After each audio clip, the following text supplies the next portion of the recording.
1, 2.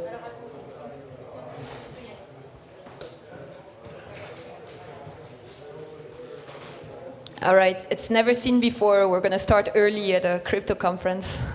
Yeah. All right, well, after Ben's talk about everything else but art, we're back to the art application of NFTs. And I'm going to introduce myself because I always forget. So I'm going to start with that. I have the pleasure to advise collectors who want to enter the NFT space. And yes, there are people outside of crypto interested in NFT and crypto art. That's the great news. I also collect myself. It's quite an addiction. You know, it's not registered as an official addiction, but it should. So we do a lot of community projects for the space, and it's a quite brand new application, space in itself. So we do a lot of projects like green NFTs or vast stories, like helps museums get into crypto, for example. And then I do a few projects like more on the impact side with Radical Exchange and East Local. So you can find me after if you want to hear about these. All right, so actually before that I'm going to give you a few introductory comments and ask you 2 questions. So who doesn't know what an NFT is? Oh, well, okay, no, come on, non-fungible people. And who doesn't know like why NFT are interesting in for digital art? Okay, so great. So I'm going to skip the definition of NFTs, but interesting things for digital artists is that for the first time ever, they could actually create works in limited editions or even unique editions of their work. So before crypto, there was no difference. I mean, you had a JPEG or a video or a software, but it was replicable indefinitely. So for the first time with NFTs, you had a digital artist have a way to say, like, my JPEG is not a poster, and it's an edition of 10. So it's really, if you think about it, like the difference of photography that's a poster sold at museum museum shops and an actual edited limited edition photograph. So there are a few other interesting things for artists because it's recording informations like provenance, authenticity, like ownership, and these are things that are a pain in the ass when you're in the art market and you're trying to figure out where a work comes from. There are like armies of specialists and researchers who oftentimes get it wrong, and it's creating a mess. So it was really, I mean, at least for me, like in the art market, you have many other applications, but for digital artists, this was really the main attraction. And then you can ask Jean, who's right here, who's a great crypto artist, to see if he has other things to say for NFTs. So if you attended Gautier's talk this morning, obviously art, or Ben's talk before this one, art is not the only applications of NFTs, and if you look at that division by projects, really art platforms are really tiny percentage of the NFT industry, and with non-fungible data from this morning, very fresh, art really only is 14% of the volume traded on Ethereum in the first semester of 2021, with collectibles, which is up to 66%. So it's still quite a small application, but it's an application that people understand. So you've seen a lot of news in the media, it was massive bubble, speculations. Then there was Christie's that auctioned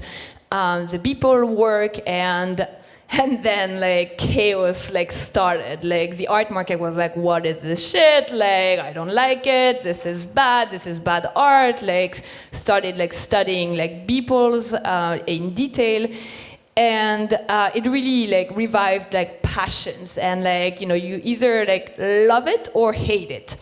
And the origin of that bubble in like March, April was, if you remember, that was at the time when like cryptocurrencies and Bitcoin really like went to like all-time highs, and crypto holders like whales like really started diversifying their portfolios, and then saw like NFTs as a good diversification, and then a lot of flippers came and a lot of speculative projects, and then everybody said, you know, NFTs are dead, like this is over, like get back to what you were doing before, which, you know, is not true. I mean, we all know, especially in crypto, that there's a lot of volatility and bubbles and market corrections, and then after that, it's time to build and like, you know, stabilize the market and start working for the long term. So that's pretty much where we are. I wanted to give you like this like historical introduction and really like to talk about the real relationships and some use cases of relationships with crypto art projects and traditional art players. But for now, this is pretty much the relationship between crypto art and the art market. I mean, if you read any article from any art publications, especially in France, it is massively negative, massively. I mean, this is like, oh, everything is bad and everything is like just like bullshit and so on and so forth. So it's typical French. I mean, I'm French, so I can say that. But it's quite the state of the, you know, boxing game. So if we take the side of the crypto and NFT marketplaces, there are a million a day, or like at least 45 a day, like new marketplaces that pop up. And at the beginning, really, like for the past 3 years, you really had for art, like you had OpenSea and Rarible that are like aggregators and you know, kind of what I call horizontal marketplaces with everything from art to collectibles to everything. And then you have we had pretty much non-origin in the UK and super rare in the US. Since then, a lot more appeared. I listed some of the major ones. So if you work for an NFT marketplace that is not listed here, do not, you know, kill me.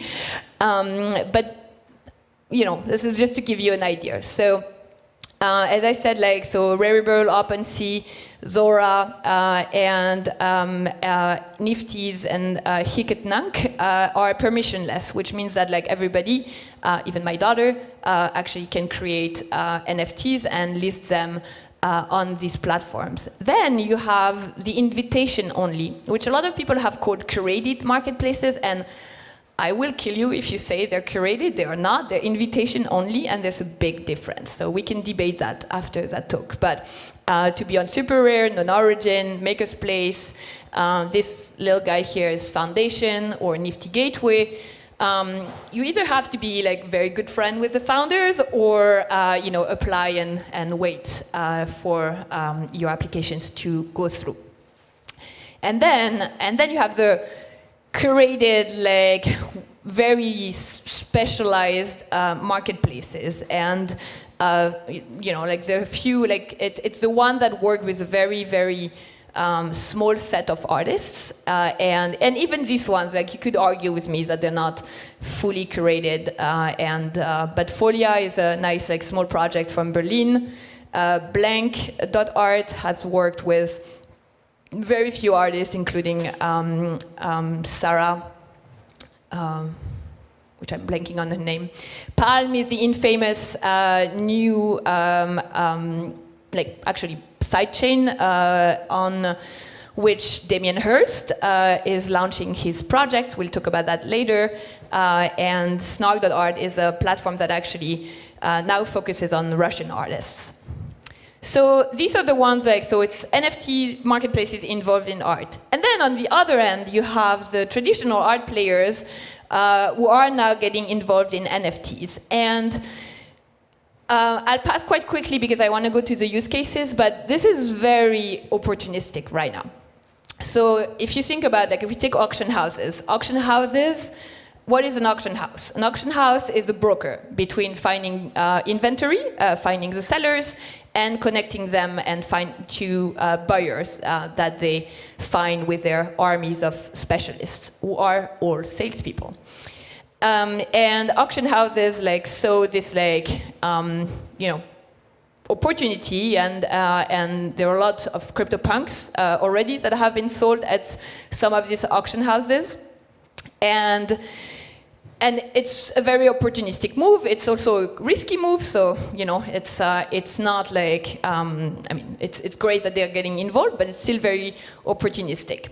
Galleries, actually, the interesting thing is that there are not that many who are getting involved in crypto and in NFTs, because if you think at the beginning, what did blockchain promise? They promised a more direct connection, like almost peer-to-peer connection between the creator and the collector without intermediaries.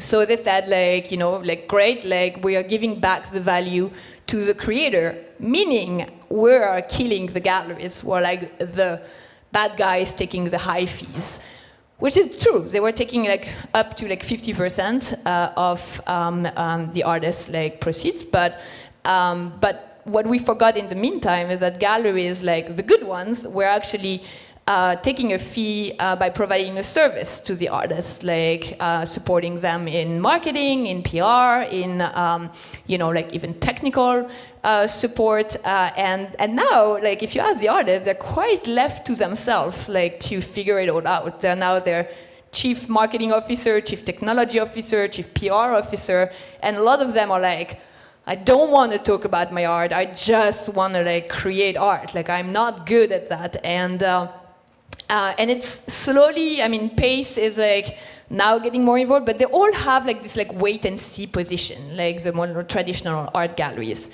There are new ones that just appeared with crypto, like Kate Vass and Breezy Art. Not even Kate Vass was here a bit before.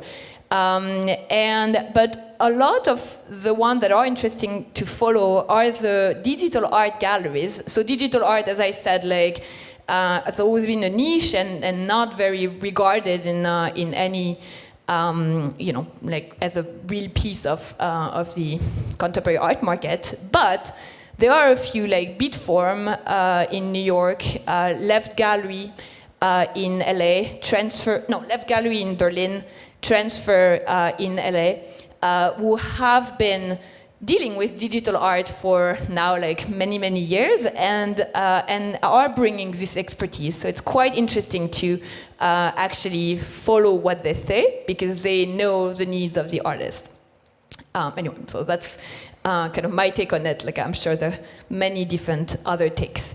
And the fact that the galleries kind of were I don't know, let's see what happens. I'm not really sure if I want to get into that weird space, actually left a lot of space for museums to get involved. And museums have this reputation to be slow. If you work in the art market, the last customer you want to work with is museums, because this is going to be at least a year negotiation, board approvals, and public money in France, and so on and so forth. So, no. But museums have this they have a lot of expertise in conservation. And when you talk about digital art, people are yeah, it's great, no logistics, no shipping and storage, and no conservation. Wrong. There are a lot of issues with digital art conservation. And if you think about the early computer art days, where they were very digital art on very old TV monitors, these TVs don't exist anymore. So what do you do when this technology actually disappears? So a lot of museums have really looked at it. You have the Uffizi Museum in Italy, who actually tokenize some very famous works. We have the Whitworth Gallery right now is working on a new project, and they've been very much part of the discussion, which is quite interesting and quite revolutionary. And now, ta-da, we mix them all together, shake it, and like a few relationships did appear in the past months.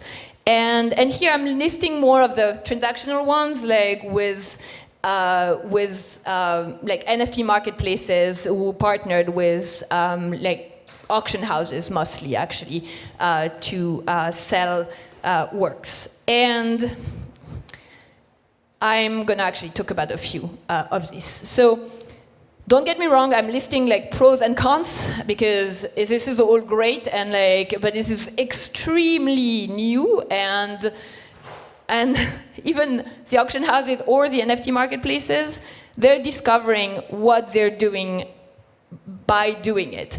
So there's a lot of like things that have gone wrong and things that we are figuring it out right now. So it's quite interesting, even like over a few months, to go back in time and see what was really well done and quite like revolutionary, and something we're like, what did you do? Why did you do that?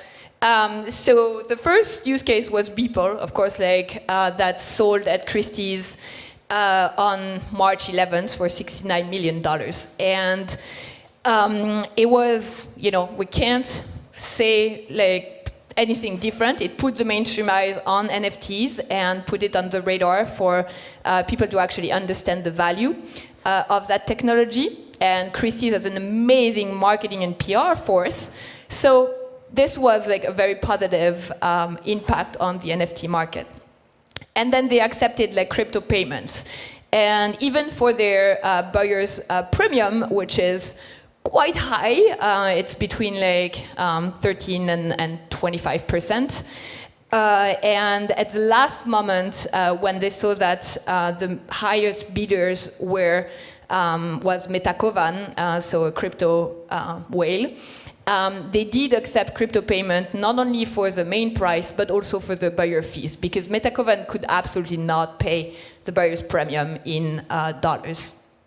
So that was great, right? Like that was like quite like new things and amazing like new experiment. But there is absolutely no record of that sale on chain. So the whole idea of like, you know, like using blockchain for provenance, authenticity, and like blah, blah, blah, is absolutely non-existent. It is only pretty much listed on Christie's website and in our like in a social contract that we all remember. Because, for example, the work was minted after the sale on Maker's Place, which was kind of random. I mean, you know, like why Maker's Place? Not sure.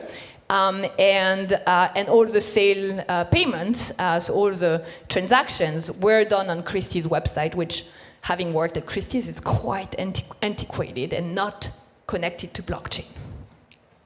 So, okay, a few months pass. Okay, everybody is happy, and then there's a big rivalry between Christie's and Sotheby's. So when Christie's does something, Sotheby's is like, oh my God, I'm gonna do better and like bigger and more complicated.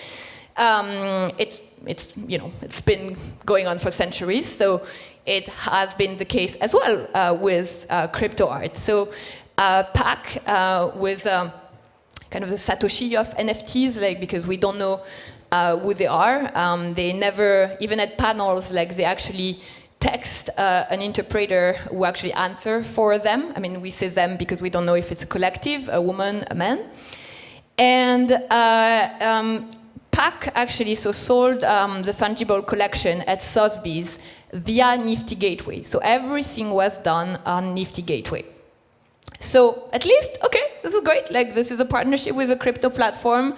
The transaction is listed on chain because you buy it on Nifty Gateway.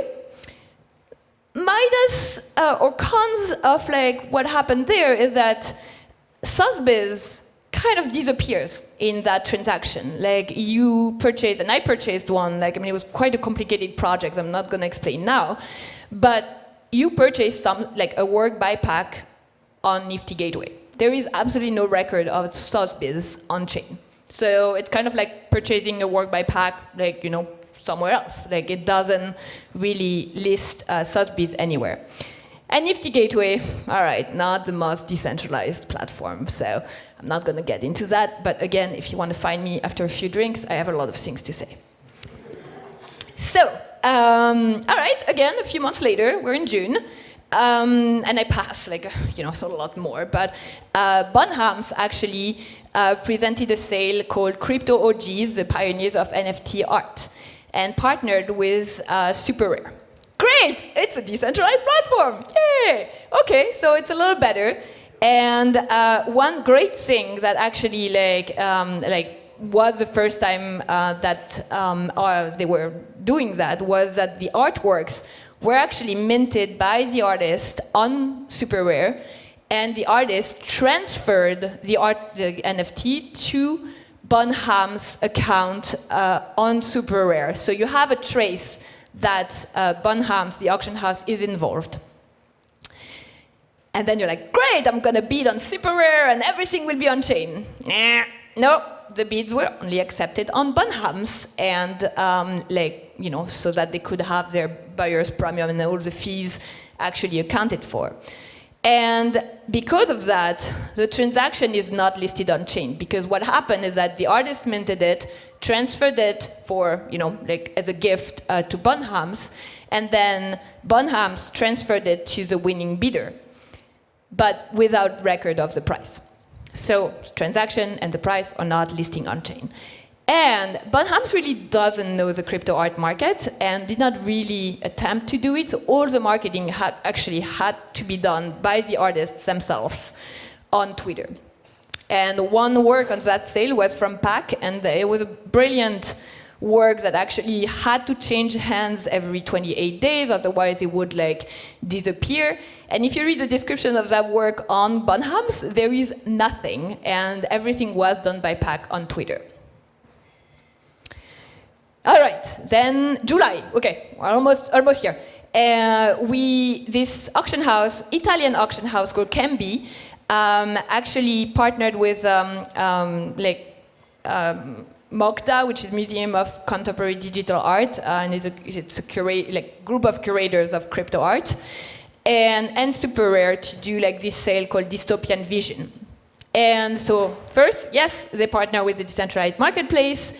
The artworks were minted by the artist on Super Rare, and the bids were accepted on Super Rare. Yeah!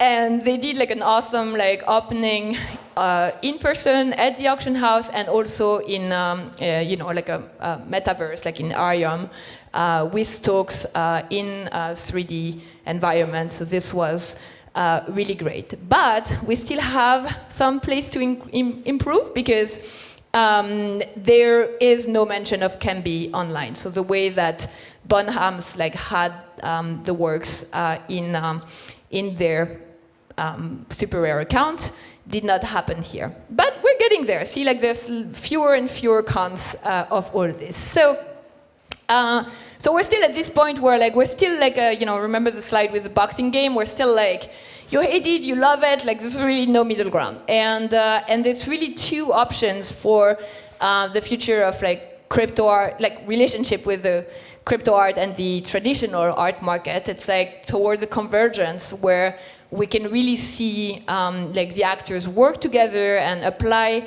best practices from both worlds, and we all live in La La Land and everything is great. I wish that, but I'm not sure we're gonna get there. Or really the other option is the total fracture, where we're actually much more innovating a lot of using a lot more technology, crypto, blockchain technology to make an alternative art market, and then the art market stays the way it worked for centuries. So we're not sure yet, but it's there's a few funny things that there's already crypto already has redefined some rules of the art market, and that has never been seen before. And I'm not gonna get into all of these, but the cult of edition number 1 is a very new thing. And if you think about it, it's really like crypto like projects and crypto people being obsessed by the Genesis block and all the myths around it, make like NFT edition number 1 much more valuable than any other. And before in like edition work, it's like 1, 2, 3, 4, doesn't really matter. It's more like the edition size that really mattered before. And a better 3 T's, actually, not intentional, but quite well placed. So we're actually like inside crypto, like there are a lot of like kind of think tanks or like really discussions around how we make like the art world better and how we actually define new ways to do curation via tokens, like Mocha, which is a museum of crypto art, launched their own governance token. There's like decentralized governance, DAOs, social token.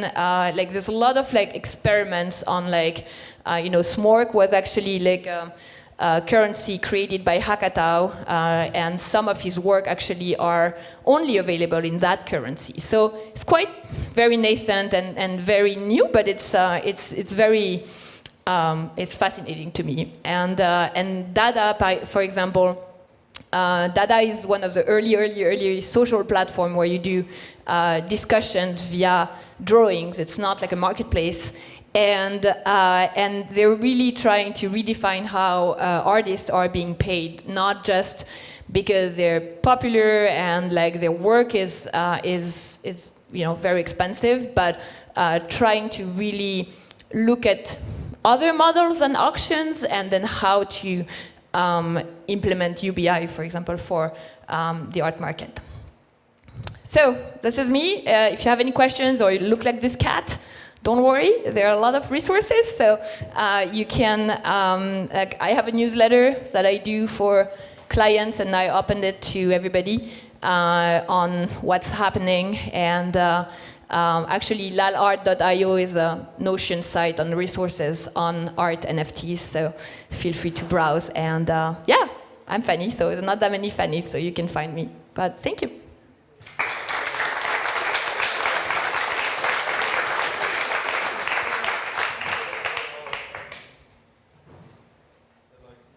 That's the last slide. Any questions?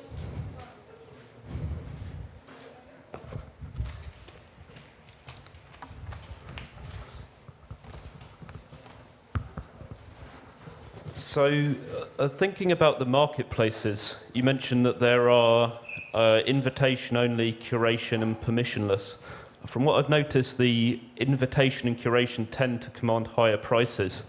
Do you think that this creates a sort of walled garden effect? And is that a good thing, or should the permissionless aspect be promoted more?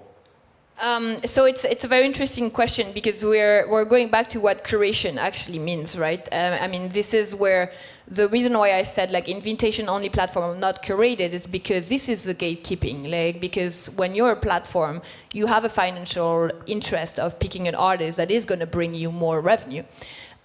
So this is why, like, it's great honor to be on Super Rare, etc. But it's not like curated. Like when and people take curated as gatekeeping. I would say like invitation only is more gatekeeping than curation, because curation is supposed to be like around a special theme or around like specific subjects or types of art, meaning that like you really have the opportunity to discover and like triage like everything that's out there with some meaning. And but honestly, we have like had for the past 2 months like discussions every Friday with Vertical Crypto Art, Colborne from Mocha, and a lot of other people to really with one question, like what does curation means to you?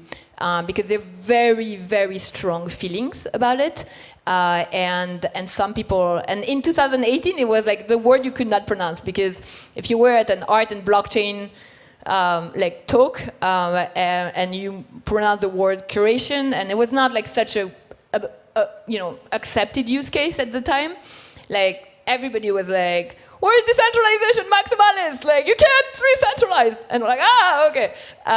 But it's a real question, and I don't think we've cracked the code because even the smaller platforms that are like working on like specific subjects are like not really curated. So that's where I'm really excited on like having like decentralized curation. And like Hicket Nunk, actually there's this company called Diverse NFT, is doing curation in a very different way, where each curator of like has a budget for like 1 week of selecting like works for like, like 60 tezos, and then defines the curator of the next week.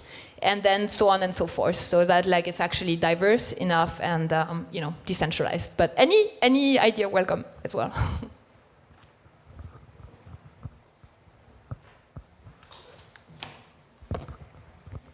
Well, okay. Oh, we have go ahead. No more time. No more time. Okay. Thank you.